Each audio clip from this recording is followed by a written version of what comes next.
Selamat malam, saya ke Keluar dulu deh. Bung Usman dulu. Sebenarnya apa kekhawatiran koalisi masyarakat sipil soal TNI yang berjaga di Kejaksaan? Apa sih sebenarnya yang bisa jadi dampak yang tidak diinginkan?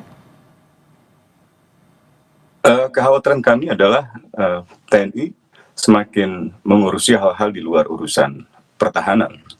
Urusan pertahanan adalah tugas pokok dan fungsi dari TNI. Urusan lainnya, misalnya pengamanan katakanlah kantor Kejaksaan Agung dan lain-lain sebagainya, itu bukan urusan TNI. Gitu. Jadi kami khawatir bahwa justru pengerahan personel untuk pengamanan gedung Kejaksaan Tinggi, Kejaksaan Negeri, dan juga Kejaksaan Agung akan memberi kesan bahwa proses hukum di Indonesia, khususnya lembaga penegak hukum di Indonesia, itu tidak lagi independen. Gitu. Jadi ada kesan bahwa TNI membayang-bayangi lembaga-lembaga penegak hukum, dan ini justru menorehkan citra yang negatif kepada TNI. Apalagi kalau kita bicara di dalam konteks masyarakat internasional, dunia tentu akan bertanya-tanya, mengapa sampai kejaksaan, lembaga sipil Indonesia, sampai harus dijaga oleh personil militer.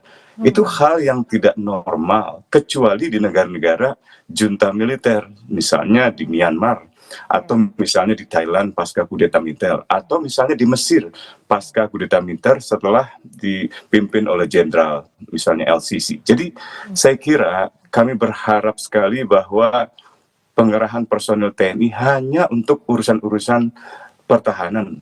Tentu saja ada urusan-urusan di luar perang, tetapi bukan juga urusan untuk memberikan pengamanan perlindungan kepada institusi kejaksaan. Bukankah itu peran polisi misalnya? Di mana peran polisi sebenarnya? Bung Usman, kalau misalnya Kadis Penat bilang bahwa ini adalah kerjasama rutin TNI dan Kejaksaan, begitu pula dengan pihak Kejaksaan Agung bilang ini adalah kerjasama begitu antara TNI dan Kejaksaan, kontekstual atau tidak sih kalau bicara soal pengamanan?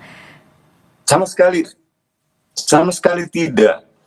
Karena bagaimanapun juga kejaksaan adalah instansi penegak hukum, di mana proses penuntutan atau proses penyidikan dalam tindak pidana khusus itu berjalan. Sementara TNI adalah alat negara yang melaksanakan kebijakan negara di dalam pertahanan negara. Jadi tidak ada hubungannya. Gitu. Harusnya ada kerjasama-kerjasama lain yang mungkin bisa dipertimbangkan, tapi untuk pengamanan itu seperti merendahkan TNI. Masa TNI personil yang seharusnya dilatih, dididik, dipersenjatai, dan diberikan kekuatan monopoli perang untuk melindungi Indonesia dari ancaman negara asing, tiba-tiba disuruh menjaga kantor kejaksaan. Mengapa tidak ada pengoptimalan misalnya petugas keamanan biasa seperti Satpam, atau kalau di tingkat tertentu ada misalnya ancaman pidana atau ancaman keamanan yang lebih serius, mengapa tidak kepolisian? Itu kan tugas kepolisian dalam melayani dan melindungi masyarakat, termasuk masyarakat yang membutuhkan layanan di kejaksaan. Kalau TNI alat perang, dia memiliki kekuatan monopoli untuk perang, untuk berhadapan dengan negara asing. Jadi rasanya tidak tepat untuk menempatkan atau mengerahkan personel TNI atas nama kerjasama dengan kejaksaan.